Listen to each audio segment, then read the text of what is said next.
Jared Paglialonga, and today we're going to be covering Find Your Perfect Owner Match, continuation of our Breakup with Your Property Management Software series. And we're very excited to go over this content with you all today. I'm joined by Austin Taylor. It says software consultant on his tag there, but he's also the Minister of Love within our portfolio of brands. So Austin, I'll kick it over to you. Yeah, still waiting on that title change from Inhabit, but I haven't gotten it yet. Hey guys, I'm Austin Taylor. I'm a software sales consultant for Streamline, RevMax, and a little bit of Inhabit. So super excited to go over today, making sure you have a matchmaker with your homeowners.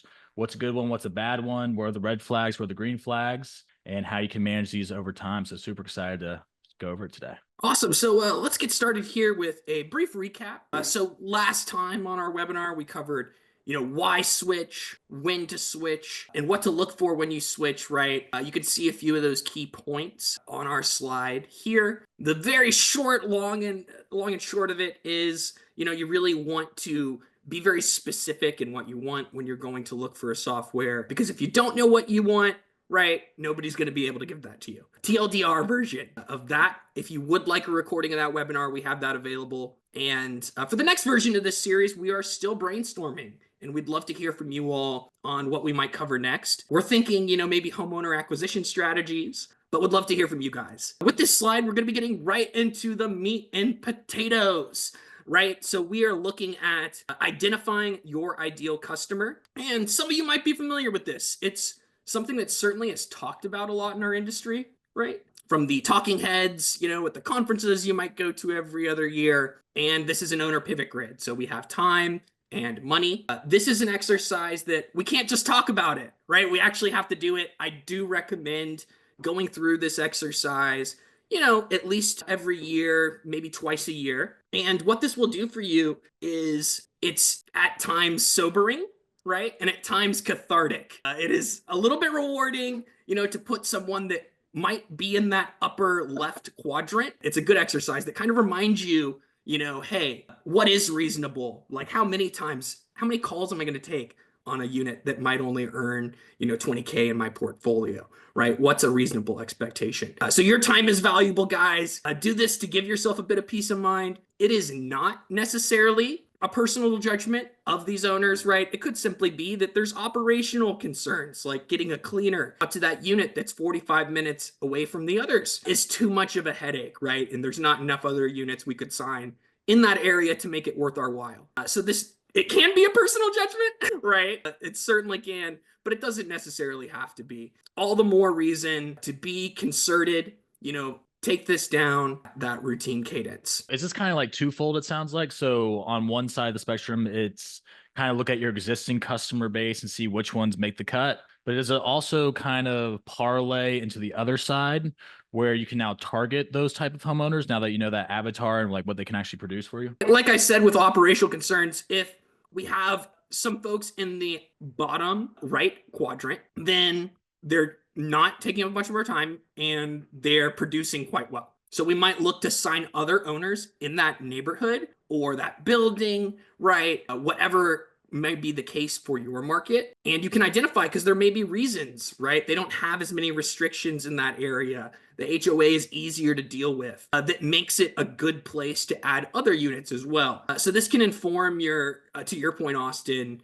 your choices for when you go to do mailers, right? Where we're getting the best kind of owner that fits our target profile. And we'll talk more about that, on today's webinar. We have here, the importance of outlining your scope of services. It's so easy to say yes when you're starting out and you're signing owners. You want new business. So it's so easy to say yes to everyone, maybe take on units. You'll think a couple years down the line, gosh, what? Why did we take on this unit again, right? Perhaps it might be the case, but it's important that you are clear because, I've seen situations of folks in where I'm from, Orlando, where the owner has their own Airbnb profile, yet the manager is scheduling the lawn care, paying all the bills, right? And all this sort of thing. What is the value in that, right? So we don't want to find ourselves in a situation where we're saying yes to all people. We can't be all things to all people. And in my experience, I'd be curious to your thoughts, Austin, when I talk to managers that want to grow, but might be stuck in a part of their business and don't find them able to grow anymore. More often than not, the most common through line that I find in that scenario is that, they're doing something different for each individual owner. Well, that's just Susan. Well, that's just Jerry, right? And when you do something different for every owner, you can't scale that. You can't standardize your practices. It inhibits your ability to grow, right? What do you think about that? 100%. I think not everybody is your customer. Not everybody's going to accept your prices. Not everybody's going to be your guest. So you really have to understand what type of brand you're looking to establish, what type of company you're looking to attract, and what kind of customers those attract, as well as owners. So understanding that this is not for everybody, you need to be able to provide a level of services that meet your level of reward. Understanding that is really powerful into growing your owner count. Yeah, absolutely. Once you understand who your customer is, right, you can cater your owner services agreement or contract to that specific type of owner, right? And this is something that you all can always pivot on your strategy, right? So if we are more signing condos, and that's typically been our model, I have a anecdote from someone who I've worked with where they lost inventory count and made more in revenues, right? I think they had like 90 units and they churned out 20 of those and then added 10 new ones. And the 10 new ones were beach houses versus condos. So they had a 25% increase in revenue with losing those units because they focused on a product that worked better for them, right? So I think that that's an important, a unit is not a unit is one of my favorite phrases in our industry, right? And I think that that goes to show that, who you target has a profound effect on what the end results and revenues of your company might be. And what would you say is like the first major milestone for this is, Jared? Is it 25 units? Is it 50 units? Is it 75? When can we actually really look at our portfolio and say, hey, are these people making the cut or not? To say when you get to a certain scale, I think that ultimately that decision, rather than being tied to a unit count, is going to be tied to staffing, right? As soon as other people need to, as soon as you need to hire an owner services person, another reservation agent, right, is the time to think about, how many more units are we going to need, right, to bring on staff so that I can continue to grow? Because the hardest thing is knowing, like, at least for me, is knowing when to step away, because it's a cottage industry. You're so involved in all these different elements of the business. You know that you can have a profound impact. And that when you message guests, they book more often than when your staff does potentially, right? So you could do everything, but is it worth your time to do everything? And when to step away from what is the hardest thing in my experience, at least when it comes to owners and everything else. So owner agreement goals. These are what I might consider to be $1 million tips for everyone. Not want to hype it up too much here. My experience with these 5 bullets we're looking at now is as someone that navigated an exit for our family business in March of 2022, and then compounding that, went to work for a company that will not be named as a member of their mergers and acquisitions corporate development team. So a couple things that, can really help you. No one's in business to be in business forever. At least that's not my expectation. So when you're navigating, how to set yourself up for success down the line for an exit, you'll want to think of these 5 things, and we'll cover them here. So assignment clause, meaning simply, are you able to transfer that agreement to a third party that's taking on and assigning those contracts to them? Super simple. If you do not have an assignment clause, you can't transfer the agreement, and you might only get paid a la carte for the folks that do sign a new agreement. So that can be profound impact on what kind of exit you could receive. Company listed as additional insured, right? Whether it be the fires in Gatlinburg or hurricanes in Florida. If you were not an additional insured on the property, in the event of a catastrophe, your only due means of recourse is to actually take that homeowner to court, right, for those rental revenues. In the event that there are no bookings on the calendar, we still have to pay staff, and it's a worst case scenario. So that's one way you can protect yourself and your owners, right, to set those good expectations out the gate and, have a lengthy and successful partnership. So exclusive booking agent, it does vary by state. So there are certain states where this cannot be the case. If you do have the ability to be the exclusive booking agent, you want to frame this as, hey, owner, we don't want you to have that Airbnb listing along with our website and other listings, because then we're competing against each other, right? And we don't want to compete with you. We want to partner with you. So exclusivity to set rates. Seems like you might not need it till you have one over that says, hey, those bookings, we don't want them, right? So that would be something that could protect you, set that expectation out the gate,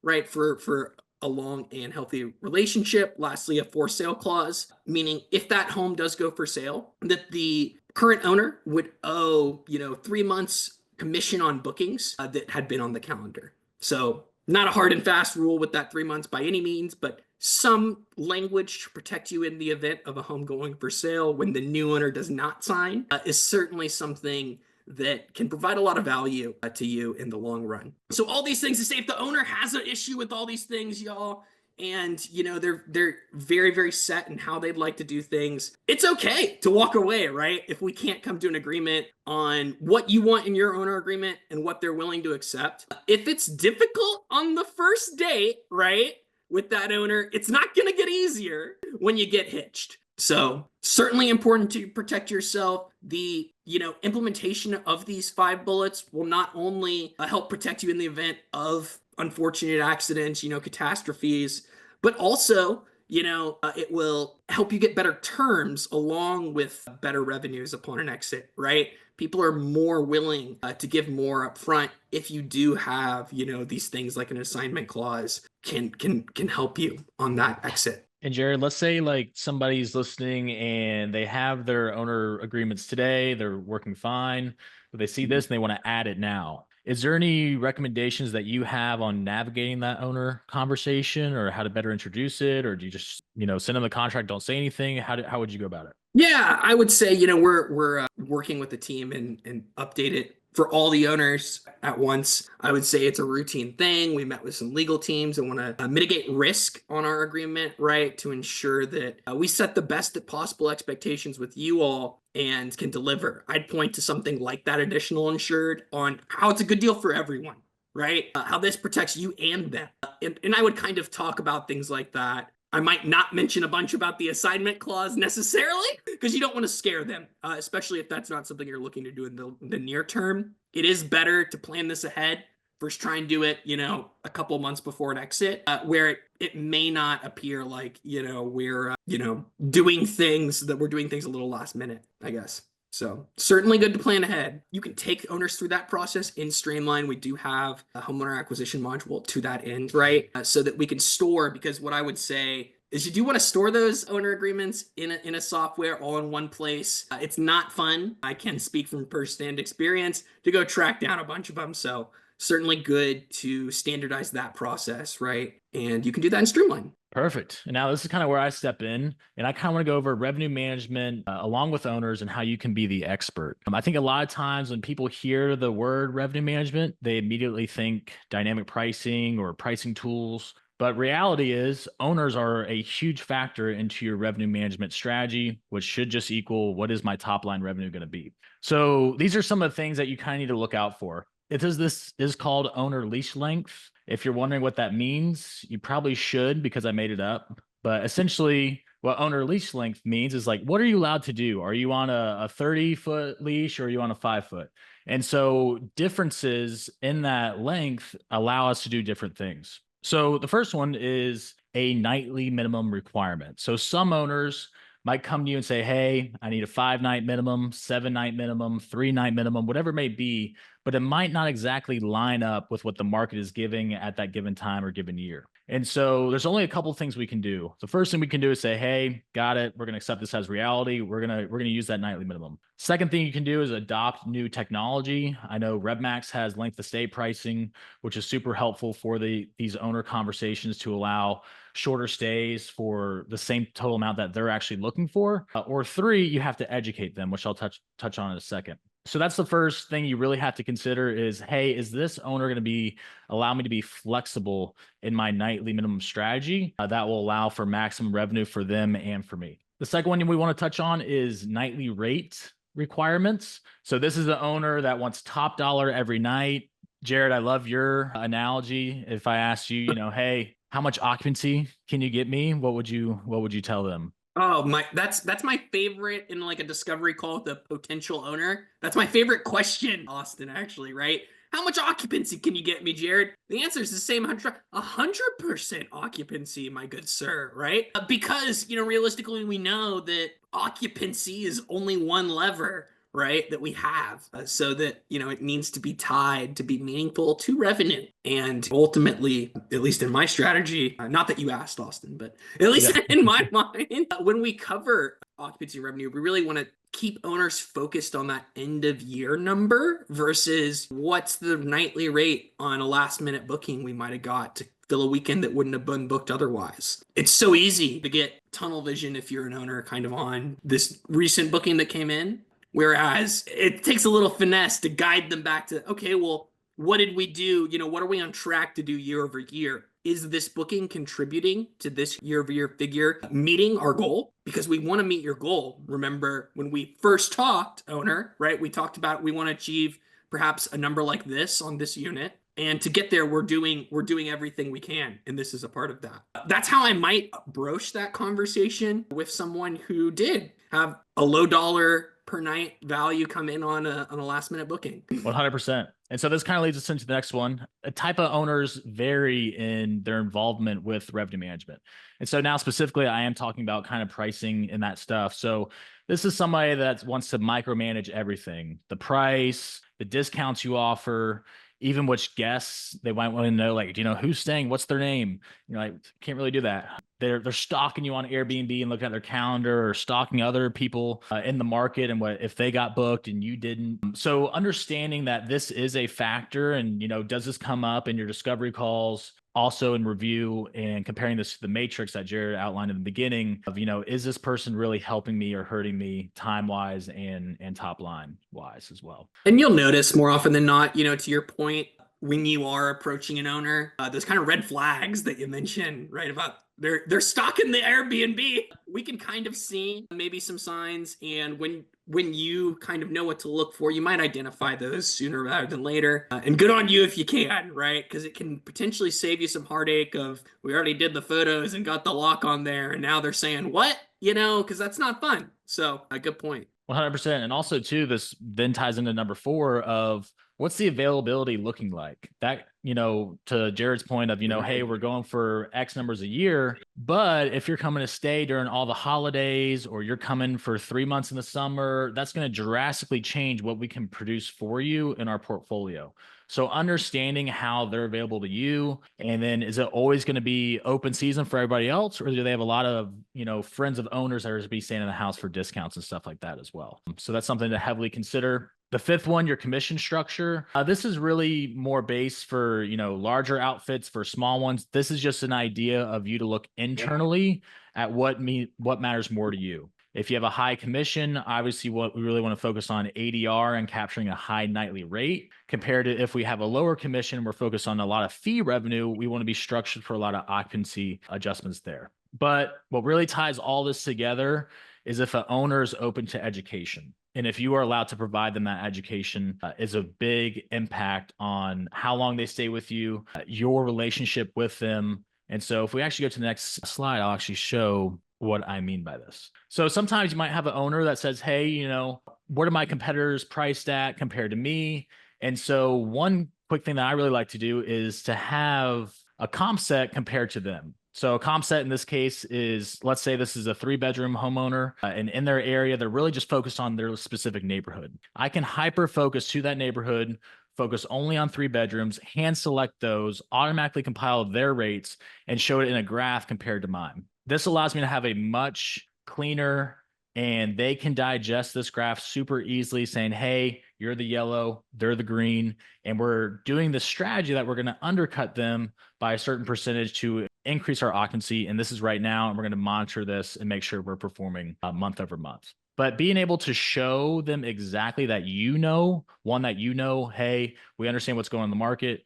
2, we're going to have a conversation about this. And 3, here's why I'm doing it, is all education that can be geared towards educating your owners, whether it be on nightly rates or nightly minimums or anything in between. I look at this slide, I see ammunition, let's lock and load, right? Because in a what you're describing, I mean, where I'd want to undercut is in a saturated market. Could be market wide, could be for a specific area and neighborhood. And you see, if everyone else is available, right? We have to understand elastic versus inelastic demand. Perhaps explain that to our owners, right? You push up your glasses, right, guys, whenever you can, and frame yourself as the expert in a white lab coat, right? Like the Stanley Milgram experiment taught us all. And you want to frame yourself as that expert so they understand that, hey, this is not because we don't know, it is because we know, right? And if your neighbor Susan says that, she's going to book out that price at Christmas, she's a liar, in fact, right? And don't be afraid to say that, right? Because she booked out Christmas and July 4th, but at that price, perhaps. But the rest of the year, that place sat empty, and she's making less than you year over year. Yeah. And Jared, it sounds a lot like the relationship is really built over time and having these, somewhat hard conversations that you're getting ahead of it rather than just at the beginning of them onboarding with you. You have to be able to have the hard conversations, right? The hard conversations are the important ones. They're one and the same, I'd say, for sure. When it comes to revenue expectations, things like that, you need to be really clear, very concerted, and show you have a plan to get there. Perfect. Now, the next thing I want to go over is kind of some unit performance, and kind of like Jared was saying, you might have, an owner that has a neighbor that does XYZ in revenue, or that might have XYZ amenity. So this is a screenshot of a unit called Grand Cayman Villas. And their revenue was $38,000. It is up $4,000 year over year, a 13% difference. But what a lot of you don't know is that they added a hot tub, which drove this 13% increase year over year. And so now we can take this screenshot and show other homeowners that are considering adding a hot tub or updating the kitchen or updating the furniture for all these different scenarios to show them hard and fast numbers, what it actually does performance-wise, and it allows them to make a quicker decision. This is not just for amenity upgrades. This is for nightly minimum flexibility. This is for nightly rate flexibility. This is for everything, but the education that you can provide them through your reporting is super important to say, hey, we see an opportunity here. We know you've been in the situation in the past where you've been at stance A. I would love to see if you consider stance B, where we transition you with these couple levers, and we can kind of evaluate with actual results. For sure. And I love how flexible this slide is, right? Because this, in this example, is for a hot tub, right? This could be for innumerous different things, right? Hey, we stopped doing Saturday to Saturdays on this property over the summer versus another. And we found that these two nearly identical units, this one did 20% more, where we allowed more flexible bookings, right? So you can do those case studies, y'all, and find where that applies for your owners so that you get that A to B and you have that data going into next year so that you can enroll owners into these programs so that you can make them and you more money if they need a little bit of convincing, right? And it's not explicitly stated in our agreement that we have exclusive ability to set rates, or they'll just kick up a fit if it's not of their own volition. So when we talk about the owner relationship, how do we go the extra mile? How do we set ourselves apart? Right? And how do we highlight everything that we're doing, even if we're in a market with softened demand? So to address this, you want to be concerted in your communication and have it frame what you guys do on a daily basis. So for example, in my owner booking confirmations, it does not simply say, hey, you have a new booking. It says, we got you that booking. Our revenue managers helped priced it. Our 24/7 reservations team helped talk to the guest to make them feel comfortable booking, but it puts that onus that we are being proactive and reaffirms that in our messaging to them, right? And that's something you can do in a number of different ways. You can also be proactive in, once again, establishing yourself as the expert. We'll talk about this in a minute, but with things like newsletters, right, that we send out to owners, those newsletters can be about demand in the marketplace, right? Revenues. It can be about legislation that might be looming or that you're on top of that, right? All of those different things. Could be about rules in the community that got sent out. So showing them that you are proactive versus, them forwarding something to you, asking if you're on top of it, goes a long, long way. And Jared, this also, again, seems twofold too about, you just mentioned, emails to existing homeowners, but what about emails to guests? Do guests ever turn into homeowners, or homeowners turn into referrals? How does that kind of work? When we're talking about converting guests to owners,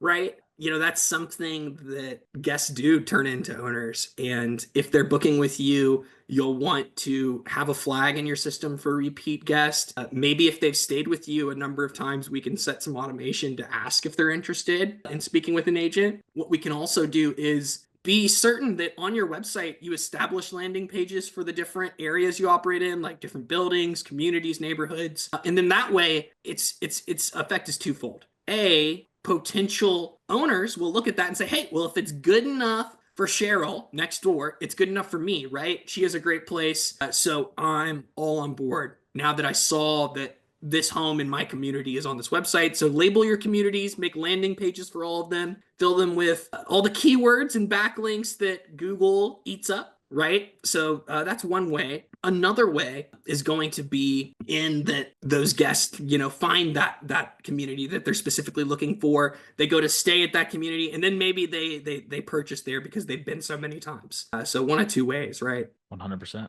And Jerry, we actually have a question in the chat. Would love for you to answer this. So we have Pamela. She's been managing her own properties for several years, but now she's taken on properties owned by others. And she's received conflicting information on how to calculate the agency commission. Is the percentage applied to the nightly rate plus fees plus taxes, or is it just nightly rate plus fees? Typically nightly rate, not fees, not plus fees or taxes. Typically, I see most common to be nightly rate. So the commission is on the rents. The expectation would be, Pamela, you would be retaining those fee revenues typically, or passing along to a vendor by means of like a cleaning fee. But other fees would either be, something like a booking fee or something like that. The expectation typically is that the management company keeps and retains those fees. Topic for another day, but there's a fun way of like looking at your fee revenues and actually pegging those to your operational costs, but a topic for another discussion, right? And so how can technology help manage owners? So we have here, we talked about quarterly newsletters, guys, right? The importance of that, revenue, market trends, all of the above. And, giving that to owners versus, it reaffirms that they're on top, that you're on top of it, because who knows how often they're thinking about their rental property. Hopefully they're not bugging you about it every day, but you want to give that information to them, especially for the folks that might not check in that often. FOMO, a fear of missing out. So we have a nice ribbon on this. This is to illustrate for our family business, we had a ribbon on the owner's properties on our website that followed a certain set of standards that we had within our brand, right? So we like to have those brand standards for guests. They came to expect that from us. And we like to get owners all on a level playing field so we're all using the same standards. Pretty simple stuff, being 100% cotton sheets, Roku TV in every bedroom, right? Little things like that go a long way. And the owners that did either upgrade their unit to ensure that that was the case, or that out the gate, when we signed them, they invested in all those things, got this badge on their unit on a website, right? This is a great way of, everybody loves to be in a club, right? And your owners are no different. So, even if they don't want to spend money typically, as soon as they see their neighbor that has that badge on the website, you better believe they're going to call you and maybe say, hey, now how do I get the badge? Oh, well, it's for, you remember we talked about you weren't interested in the 100% cotton sheets? You thought the polyester was good enough? What do you think now? So maybe we can help train them to be better owners, right? With things like that and creating incentives. So, and then it elevates your product as well, which is pretty cool. Oh yeah, absolutely. Your brands, because it's tough in vacation rentals where every unit is a unique special snowflake more often than not, right? There are exceptions to that rule, but more often not when they're individually owned, that is the case. So it's difficult to implement brand standards, but it's important that you do so. And if you guys have questions on that, we can chat after today's webinar. So other than that, intentional communication process we talked about, right? Like with how we frame things for owners with that positive connotation that we're going to work for them in the communication we send. And then the reporting, like what Austin shared with revenue, so that we're proactively showing them, hey, how can your unit make more money? We have ideas, pet friendly, hot tub, right? Let's talk. So all of this combines into a comprehensive and concerted strategy for how we manage owners and how we can use technology to automate it, because if we can't automate some of this stuff, we probably shouldn't be doing it. So what is your perfect match, right? So when we combine our best practices across the industry, we ultimately want to increase the lifetime value of your owners under management. So this is a number that, if you all are not aware, this is how much monies we might make in commission revenues, right, from an owner over the whole course of our relationship with them. So if they stay with us, if a property grosses $55K,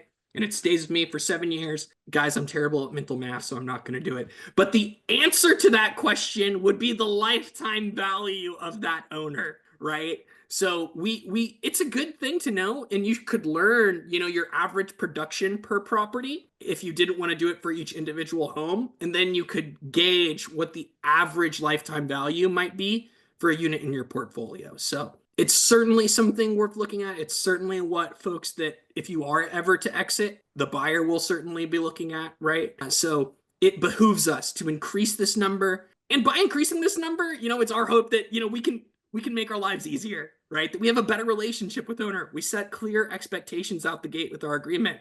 We keep them informed with revenue management tips and ways we can increase, the earnings on their home. And we help them be the best them they can be and have the best unit they can, with programs like incentivizing them to invest into their property. You get out of it what you put into it, right? Ultimately. So getting them to that state of mind can help them stay with you longer and keep a higher lifetime value overall. And Jared, is there anything that you recommend that I've heard you say before, like an owner is not necessarily an owner? Sometimes an owner can provide more homes to you as they start buying more. Owners can refer you to other properties. Do you have any stats or numbers around where you got majority of your unit count growth from? Investor owners buying more units is a great one, right? Depending on your type of clientele and depending on the market you're in. You may not have those types of owners depending on where you're at. Maybe the case that we have more folks with the second home, but they're not necessarily looking to expand their investments. I'd say you don't want to have too many eggs in one basket, Austin, right? Because if we have a bunch of owners with multiple units, it's not great from a risk mitigation standpoint if one of them goes walkies. So you want to have a variety, I guess you could say, of what kinds of owners you have under management, while still keeping true to your ideal customer profile, right? So it's a balancing act.